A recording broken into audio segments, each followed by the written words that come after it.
उनके हाथ से निकलता जा रहा है, तो मुशीरों ने एक गहरा और खतरनाक मंसूबा बनाया। ऐसा मंसूबा जो पूरी सल्तनत को हिलाकर रख सकता था। उन्होंने तय किया कि पड़ोसी सल्तनत के बादशाह से खुफिया राब्ता किया जाएगा। योजना ये थी कि उसे जंग के लिए उकसाया जाएगा और वादा किया जाएगा कि हम भीतर से बगावत करेंगे, हमला आसान कर देंगे। लेकिन एक शर्त है, हमारी तरफ से सिर्फ एक ही आदमी को मारना है, हमारे जर्नल को, यानी वही पागल जिसे वे हर बार गिराने की नाकाम कोशिश कर चुके थे। यह खत खुफिया तौर पर पड़ोसी बादशाह को भेजा गया। जब उस सल्तनत ने हालात की जांच की और देखा कि भीतर से फूट पक्की है, तो वह जंग के लिए तैयार हो गया। अब रह गई एक ही बात, अपने ही बादशाह को जंग के लिए तैयार करना। इसके लिए रियाया ने एक और चाल चली। कुछ लोगों ने खुद को जानबूझकर जख्मी कर लिया और खून से लथपथ दरबार में हाजिर हुए। उन्होंने बादशाह के सामने आकर भावुक होकर कहा, बादशाह सलामत, हम कब तक सब्र करें? अगर कल आपको कुछ हो गया तो पूरी सल्तनत रोएगी। दुश्मन हमला करने वाला है, हमें अभी और इसी वक्त फैसला करना होगा। हालात और भावनाओं के दबाव में आकर बादशाह ने जंग का ऐलान कर दिया। ढोल बजाए गए, सैनिकों की कतारें बनी और पूरा लश्कर रवाना हो गया, जिसमें रियाया के गद्दार लोग भी शामिल थे। और सबसे आगे था वही पागल जो अब फौज का सिपह सालार था। रियाया हंसी दबाकर उसके पीछे पीछे चल रही थी। उनकी नजर में वह सिर्फ एक तमाशा था जो अब अपने अंजाम को पहुंचने वाला था। लेकिन अल्लाह की तदबीर को कौन जानता है। जब वह लश्कर दुश्मन की सरहद पर पहुंचा, तो देखा कि सामने दुश्मन की फौज पूरी तैयारी के साथ खड़ी थी। दोनों फौजें आमने सामने थीं और युद्ध का मैदान एक घने जंगल में तय हुआ। जैसे ही दोनों जानिब की फौजें जंगल में दाखिल हुईं, पागल ने ऊंची आवाज में हुक्म दिया, सब रुक जाओ, सबसे पहले मैं दुश्मन बादशाह से अकेले लड़ूंगा। उसकी हैसियत एक सिपह सालार की थी, इसलिए पूरी फौज रुक गई। उसने जंगल की ओर मुंह करके जोर से पुकारा, ए बादशाह, बाहर आ। और फिर कुछ ही लम्हों बाद दुश्मन सल्तनत का बादशाह जंगल के बीचों बीच सामने आ गया। दोनों आमने सामने खड़े थे कि अचानक एक खूंखार शेर झाड़ियों से निकल कर आया और सीधा दुश्मन बादशाह पर टूट पड़ा। पागल, जो दिल से तलवारबाजी का शौकीन था और किसी से कोई निजी दुश्मनी नहीं रखता था, यह देखकर फौरन आगे बढ़ा। उसने तलवार खींची और शेर से भिड़ गया, क्योंकि उसका मकसद जंग नहीं, इंसानियत था। वह नहीं चाहता था कि किसी की मौत उसकी आंखों के सामने यूं बेमतलब हो। एक सख्त और जानलेवा जंग के बाद उस पागल सिपह सालार ने आखिरकार शेर को मार गिराया। उसने अपनी तलवार एक तरफ रखी और लहूलुहान दुश्मन बादशाह को जमीन से उठाया। वह बादशाह खून से लथपथ था, लेकिन जिंदा बच गया।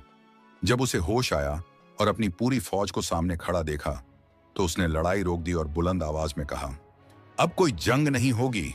मैं इस कमांडर को माफ करता हूं। इसने मेरी जान बचाई है। ये इंसान नहीं, फरिश्ता है। ये बहादुर भी है और बेजोड़ समझदार भी। हम इस फिजूल की जंग को नहीं बढ़ाएंगे। हाँ, जो रियाया इसे छोड़कर हमारे साथ आई थी, उन्हें गिरफ्तार कर लो और कैद में डाल दो।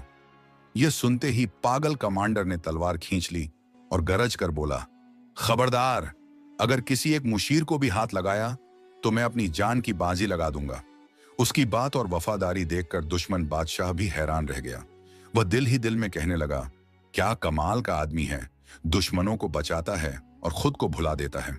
अब उस पागल की बहादुरी और ईमानदारी का चर्चा पूरे मुल्क में होने लगा। उसकी सादगी, वफा और समझदारी ने लोगों के दिलों को जीत लिया। यहां तक कि बादशाह ने उसे अपनी बेटी के निकाह में दे दिया। रियाया, जो पहले ही अंदर से जल रहे थे, अब यह मंजर देखकर चुप तो हो गए, लेकिन दिल में यह कसम खा ली कि हर कदम पर उसे नीचा दिखाकर बदला लेंगे। इस जंग के बाद दोनों रियासतें दोस्त बन गईं। पहले की दुश्मनी अब गले मिलन में बदल गई थी, मगर रियाया ने हार नहीं मानी। उन्होंने एक नई साजिश की नींव रखी। वे आपस में कहने लगे, अगर इस पागल को ना रोका गया तो एक दिन हम सब उसके गुलाम बन जाएंगे। इसे खत्म करना जरूरी है। सबने एक जुबान होकर हामी भर दी, मगर उन्हीं में एक बूढ़ा मुशीर भी था, तजुर्बेकार, गहरी नजर रखने वाला और दिल से नरम।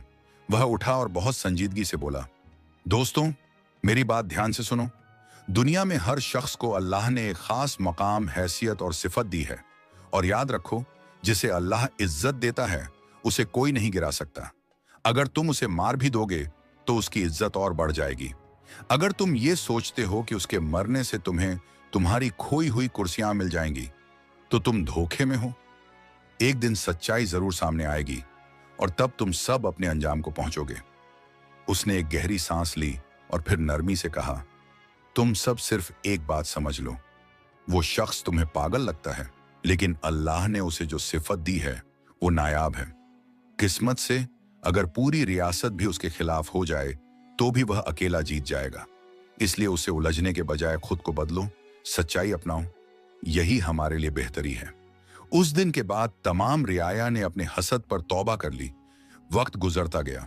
कुछ सालों बाद वो पागल शख्स इस फानी दुनिया से रुखसत हो गया, लेकिन उसके जाने के बाद भी उसकी याद, उसका असर और उसकी इज्जत लोगों के दिलों में हमेशा के लिए बस गई।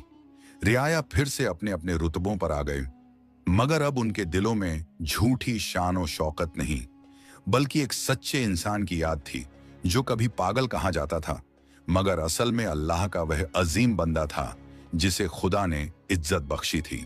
ये कहानी आपको कैसी लगी कमेंट करके अपनी राय जरूर दें। उम्मीद है ये कहानी आपको बहुत पसंद आई होगी।